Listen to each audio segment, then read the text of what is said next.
ఎందుకు అంటే అప్పుడు ఇల్లు ఉండేది, ఇంట్లో నలుగురు, ఐదుగురు, ఆరుగురు, కొన్ని పెద్ద ఇళ్లలో 10 మంది కూడా ఉండేవాళ్ళు. ఇప్పుడు మనం ఏంటంటే నా కొడుకే నా కొడుకు అనుకుంటున్నాం, నా కూతురే నా కూతురు, లేకపోతే అప్పుడు అన్న అనుకునేవాడు, తమ్ముని కొడుకు కూడా, నా అన్న కొడుకు కూడా, నా అక్క కూతురు అక్క కొడుకు, వీళ్ళందరూ నా వాళ్ళే అని అనుకొని ప్రతి ఒక్కరికి విద్యాబుద్ధులు లాంటివి తప్ప మిగిలిన నీతులన్నీ చెప్పేవాళ్ళు. అసలు ఒక ఉమ్మడి కుటుంబంలో ఆటోమేటిక్గా, ఇప్పుడు మాకు ఒక చిన్న ఉమ్మడి కుటుంబం ఉంది, మా బంధువులది, నేను చూస్తూ ఉన్నాను, అందులో అన్నీ దొరుకుతాయి.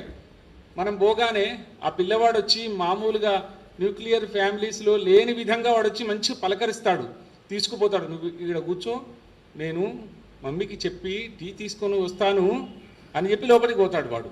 అంటే వానికి కొంత పాఠం అనేది ఉమ్మడి కుటుంబాలలో వచ్చేది, అది వ్యక్తిత్వ పాఠమే, వ్యక్తిత్వ వికాస పాఠమే. ఇక ఆ తర్వాత మీరు బడికి స్కూల్కి పోతే స్కూల్లో కొంత వ్యక్తిత్వ వికాస పాఠం దొరికేది.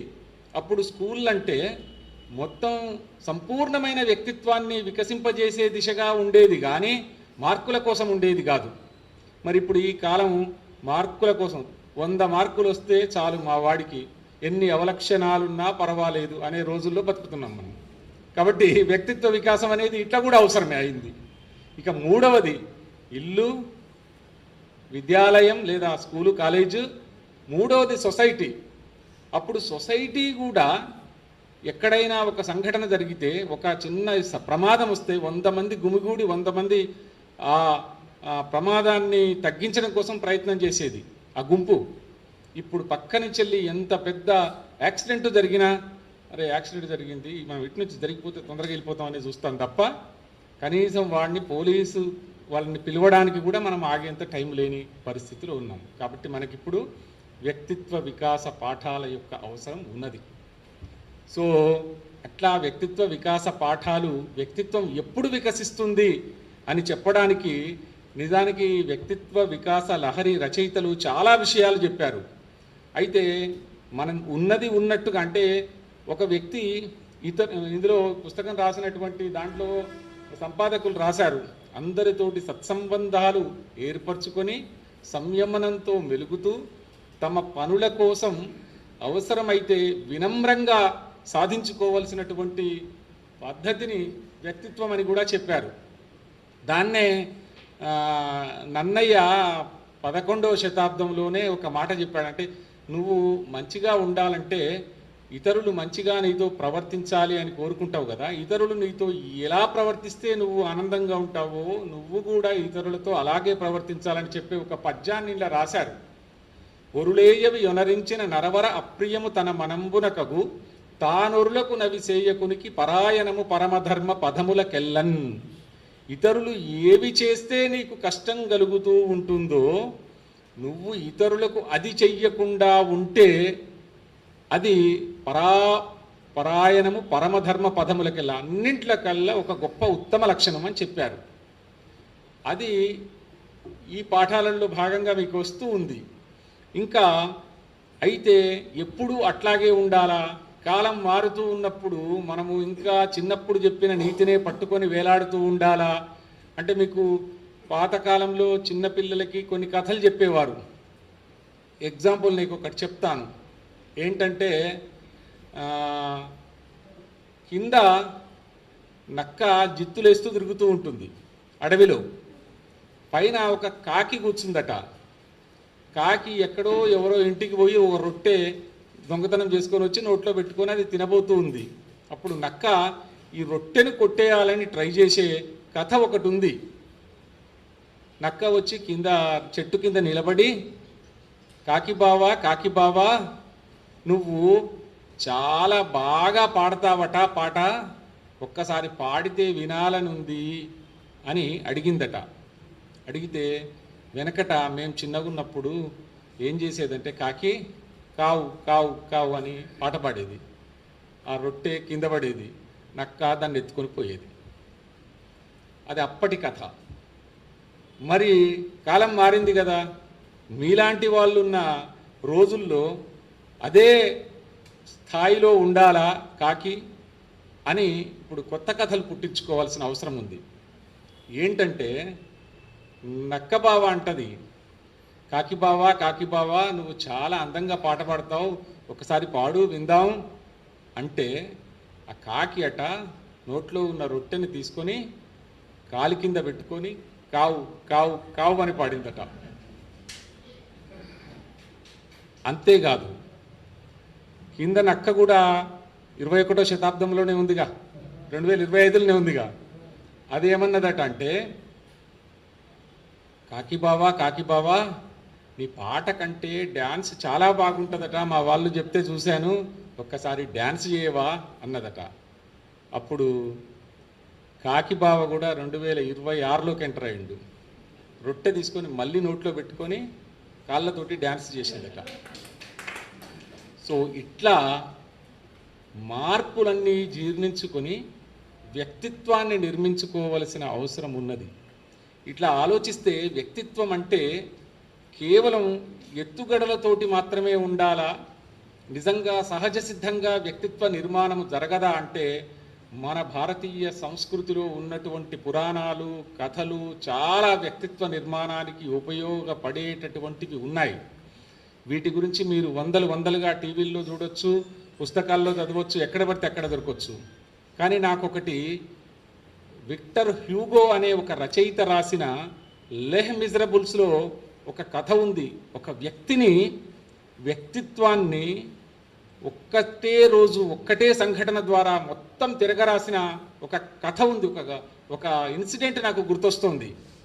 ఏంటంటే లెహ్ మిజరబుల్స్ అనే నవలలో విక్టర్ హ్యూగో రాస్తాడు, ఒకడి పేరు జీన్ వాల్ జీన్. ఈ జీన్ వాల్ జీన్ అనేవాడు జైలు నుంచి విడుదలై ఊర్లోకి వస్తాడు. ఊర్లోకి వచ్చిన తర్వాత వాడికి భోజనం పెట్టమని హోటల్లోకి పోయి డబ్బులు ఉంటాయి. మీకు తెలుసు కదా, జైల్లో పనిచేసేటప్పుడు, జైల్లో శిక్ష అనుభవించేటప్పుడు కూడా కూలీ చేస్తే కొన్ని పైసలు మిగులుతాయి. అవి చివరికి రిలీజ్ అయ్యేటప్పుడు వాడికే ఇచ్చి పంపిస్తారు. జేబులో కొన్ని డబ్బులు ఉన్నాయి కదా అని ఆ హోటల్కి పోయి తినబోతాడు. వాడు తినబోతే ఐడి కార్డు చూపించమంటాడు ఆ హోటల్ వాడు. ఐడి కార్డులు అందరూ చూపించి తినాలే, లేకుంటే దొంగలు ఉండే అవకాశం ఉంది అని అనుకుంటారు. అంటే వీడి ఐడి కార్డు చూపిస్తే ఇది ఎల్లో పాస్పోర్ట్. అది ఎల్లో పాస్పోర్ట్ అంటే జైలు నుంచి విడుదలైన దొంగలకు ఇచ్చే పాస్పోర్ట్. అది జైలు నుంచి విడుదలై ఒక ఏడాది దాకా నువ్వు సత్ప్రవర్తన ఉంటే ఎల్లో పాస్పోర్ట్ని సరెండర్ చేస్తే గ్రీన్ పాస్పోర్ట్ ఇస్తారట. ఎల్లో పాస్పోర్ట్ ఉంది అని చూసి సగం తింటున్న వాడిని లేవగొట్టి పంపిస్తాడు వాడు హోటల్ యజమాని. పంపిస్తే వాడు ఆకలితోటి, డబ్బులు ఉన్నాయి కానీ ఎవడు ఫుడ్ పెట్టాడని ఆకలితోటి తిరుగుతూ ఒక బండ మీద పడుకుంటాడు నైటు. అక్కడి నుంచి పక్క నుంచి పోతున్న ఒక అమ్మ చెప్తుంది, ఎందుకు ఇట్లా బండ మీద పడుకున్నావు, తిండి తిప్పలు లేకుండా ఉన్నట్టున్నావు, పోయి ఆయన దగ్గరికి ఆయన పాస్టర్ ఉన్నాడు చాలా మంచోడు, ఆయన దగ్గరికి పోయి తిను ఇంత అని చెప్తుంది. చెప్తే వీడు నిజంగా పెడుతుండొచ్చు ఆయన అని ఆయన దగ్గరికి పోయి పాస్టర్కి నమస్కారం చేసి, నాకు జైలు నుంచి వచ్చినా ఎవరు భోజనం పెడతలేరు అని అంటే, అయ్యో తమ్మి నువ్వు భోజనం కోసం నా ఇంటికి రావాల్సిందే కదా ఎప్పుడైనా అని సొంత తమ్ముండి తీసుకొని కుర్చీలో కూర్చోబెట్టి ఇంటి వంట మనిషికి చెప్పి, అమ్మ మేమిద్దరం ఈరోజు భోజనం చేస్తాం, తొందరగా టేబుల్ మీద అన్నీ సర్ది రెడీ పెట్టు అంటే ఆమె గెస్ట్కు పెట్టినట్టు వీళ్ళిద్దరికి సమానంగా ఎదురెదురుగా కూర్చొని తినేటట్టు భోజనం పెడుతుంది. పెట్టేటప్పుడు వెండి ప్లేట్లలో తింటారు వాళ్ళు. వెండి ప్లేట్లలో తిని లేచిన తర్వాత, ఇంకో సోదరా నువ్వు ఈ రూమ్లో పడుకో, ఇది నీకోసము, నేను ఆ రూమ్లో పడుకుంటా, రేపు పొద్దున కలుద్దాం అని చెప్పి ఆయన వెళ్ళిపోతాడు. మనోడు పడుకుంటాడు. పడుకున్న తర్వాత మానవుడికి ఆలోచనలు వస్తాయి, జైలు నుంచి వచ్చాడు కదా, ఆ వెండి ప్లేట్ ఉంది, అది తీసుకొని బయటపడితే చాలా రోజులు చాలా సుఖంగా ఉండొచ్చు కదా అని కడిగి పైన పక్కకు పెట్టిన వెండి ప్లేటు ఈయన రూమ్లో పెడుతుంది, రేపు కూడా ఈయనకి ఇదే పెట్టాలని ఆ వెండి ప్లేట్ తీసుకొని మెల్లగా అటు ఇటు చూసి బయటపడతాడు. అర్ధరాత్రి దాటి తెల్లారుతుంటుంది. అప్పుడు ఆ వెండి ప్లేట్ తీసుకొని పోతూ ఉంటే బయటికి పోయిన తర్వాత వాడు నడుచుకుంటూ పోతే అయిపోయేది, పరుగెత్తుతాడు. సైకలాజికల్గా తనకు తెలియకుండానే దొంగతనం చేసిన అనే ఫీలింగ్ వల్ల పరుగెత్తుతాడు. వీడు పరుగెత్తుతున్నాడు కదా అని పోలీసులు వాడిని పట్టుకుంటారు. పట్టుకొని ఏంటిది సంగతి, ఇది ఏదో వెండి ప్లేట్ ఉంది పరుగెత్తుతున్నావు అంటే చెప్తాడు, ఉన్న విషయం చెప్తాడు, నేను అక్కడ తెస్తున్నా అని చెప్తే వీడిని పట్టుకొని పాస్టర్ దగ్గరికి తీసుకొస్తారు. మళ్ళీ తీసుకొస్తే పాస్టర్ ఆయనను చూసి, మీ ఇంట్లో అన్నట్టు ప్లేట్ దొంగతనం చేసి తీసుకుపోతుంటే నేను తీసుకొచ్చిన సార్ అని పాస్టర్కి అప్పచెప్తే, అరే పిచ్చోళ్ళయ్యా మీరు, అతను నా తమ్ముడు, నేను 2 ప్లేట్లు తీసుకుపోరా, 2 వెండి ప్లేట్లు ఉన్నాయి తీసుకుపోరా అంటే ఒకటే తీసుకుపోయినావు ఎందుకురా, ఇంకోటి తీసుకుపోపట్టు అని తీసుకొచ్చి అతని చేతికి ఇస్తాడు. ఇస్తే పోలీసులు కళ్ళు తేలేసి అట్లానా సార్, సరే మేము వెళ్ళిపోతామని పోలీసులు వెళ్ళిపోతారు. ఇతను కూడా ఏం చేయాలో అర్థం కాక వెళ్ళిపోతాడు. అంతే, నేను ఎలా ఉన్నా ఈయన ఎలా ఉన్నాడు అని పాస్టర్ని జీవితకాలం అనుసరిస్తూ బతుకుతాడు. మొత్తం ఆ నవలంతా అదే, మొత్తం సత్కార్యాలు చేస్తూ బతుకుతూ ఉంటాడు. ఇట్లా వ్యక్తిత్వము సడన్గా చేంజ్ అయ్యే అవకాశాలని అనేక గాథలు మనకు సృష్టించి చెప్పినటువంటి పరంపర ఉంది. ఇదంతా ఎందుకంటే ఇట్లాంటి ఎగ్జాంపుల్స్ వక్తలు చాలామంది చాలా విషయాలని చెప్పే అవకాశం ఉంది. ఇట్లా మీరు ఇప్పుడు ముఖ్యంగా వ్యక్తిత్వ వికాసంలో లేదా వ్యక్తిత్వ నిర్మాణంలో ఉద్యోగము, కెరీరు, భవిష్యత్తు, ఉన్నత శిఖరాలకు చేరడం కూడా వ్యక్తిత్వ వికాసంలో భాగంగానే వారు చెప్తారు. కాబట్టి ఒక్క మాట నా గురించి 2 మాటలు ఫణీంద్ర సార్ చెప్పారు కాబట్టి నేను కూడా ఒక మాట చెప్తాను. మీరు గొప్ప వ్యక్తిత్వాన్ని నిర్మించుకోవాలి అంటే మీరు అనుకరణలు చేయకండి. ఇతరులను అనుకరిస్తూ ఇంజనీరింగ్ సిఎస్ఏ చదవాలి, సాఫ్ట్వేర్ ఇంజనీర్నే కావాలి అని అనుకోకండి. లేకపోతే ఎంబీబీఎస్ డాక్టర్ అనేది దొరకకపోతే మా నాన్న ఎంబీబీఎస్, మా అమ్మ ఎంబీబీఎస్, నేను ఎంబీబీఎస్ కాకపోతే నా జీవితం వృధా అనుకోకండి. మీకు ఇష్టమైన చదువు చదవండి, మీకు నచ్చిన పని చేయండి, కానీ అందులో నిజాయితీగా ఉండండి. అదే నిజమైన వ్యక్తిత్వం అని నేను మీకు చెప్పగలను. నా ఎగ్జాంపుల్ కూడా 2 మాటల్లోనే చెప్తాను. నన్ను మీరందరూ 10th క్లాసు చదివేటప్పుడు 6 సబ్జెక్టులు ఉండేది మాకు, మరి మీకు 6 ఉన్నాయో, ఒకటి ఎక్కువ తక్కువ అయినట్టుంది. కొందరికి కొన్ని సబ్జెక్టులు ఇష్టంగా ఉంటాయి. నేనేమనుకునేవాడిని, 10th క్లాస్ అయిపోయేటప్పటికి ఇంటర్లో నాకు మ్యాథ్స్ బాధ ఉండదురా అనుకునేవాడిని. నాకు అసలు మ్యాథ్స్ రాకపోయేది. ఎస్ఎస్సి అయితే ఇక మ్యాథ్స్ తప్పించుకోవచ్చు అనుకున్నా. మ్యాథ్స్లో 45 మార్కులు వచ్చి పాస్ అయినా, మిగిలిన అన్నింటిలో ఓవరాల్గా మంచి మార్కులు వచ్చినాయి. కాబట్టి ఫస్ట్ క్లాసు 400 అందరూ 400, 600కి 400 మార్క్స్ వచ్చి మా స్కూల్లో 2nd ర్యాంకర్ కింద మారిన. అది ఒక ఆనందం. పోయి ఇప్పుడు నేను ఏ గ్రూప్లో చేరాలి మీరు చెప్పండి?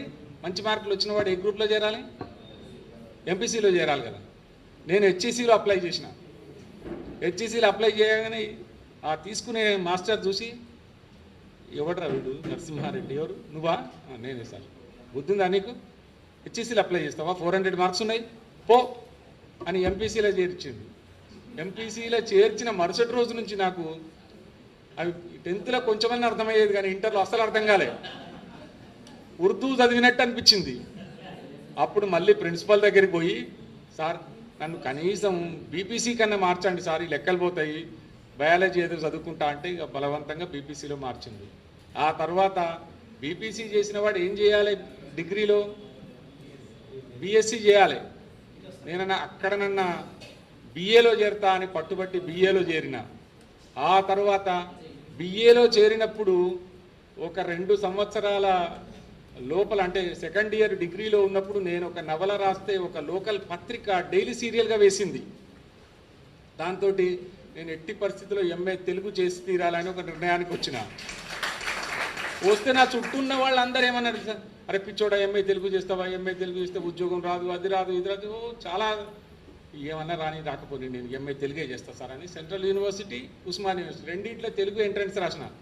రెండిట్లో ఫస్ట్ లిస్టులో 2, 3 ర్యాంకులలో సీట్లు వచ్చినాయి. ఒక యూనివర్సిటీలో చేరిన తర్వాత వెనక్కి తిరిగి చూడలేదు.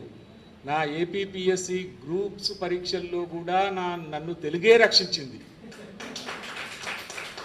నేను ఇవాళ ఐఏఎస్ కావడానికి ఆ గ్రూప్స్లో వచ్చిన టాప్ మార్క్సే కారణం. నాకు గ్రూప్స్లో టాప్ మార్క్స్ రావడానికి తెలుగులో నాకున్న పరిజ్ఞానమే కారణం. అందువల్ల మీరు ఇష్టమైనది చదవండి. ఇష్టమైనది, నిజంగా ఇష్టమైనది. చాలామంది ఇష్టం లేకున్నా నటించే వాళ్ళు ఉంటారు మన చుట్టూ. నువ్వు దేంట్లో బాగా టాలెంట్ ఉంది, ఏదంటే నీకు చాలా ఇష్టం అంటే అందరూ నాకు మ్యాథ్స్ చాలా ఇష్టం, సైన్స్ బయాలజీ చాలా ఇష్టం అని చెప్తే నిజంగా ఇష్టం ఉంటేనే చెప్పండి, ఇష్టం ఉన్నదే చదవండి. ఇష్టంతో చదివినటువంటి చదువు ఎప్పుడు వృధా కాదు, అది వ్యక్తిత్వ వికాసంలో ఒక మంచి భాగం అని చెబుతూ నన్ను ఈ సభకు పిలిచినందుకు యువ భారతి వారికి ధన్యవాదాలు తెలియజేస్తూ ముగిస్తున్నా. Thank you.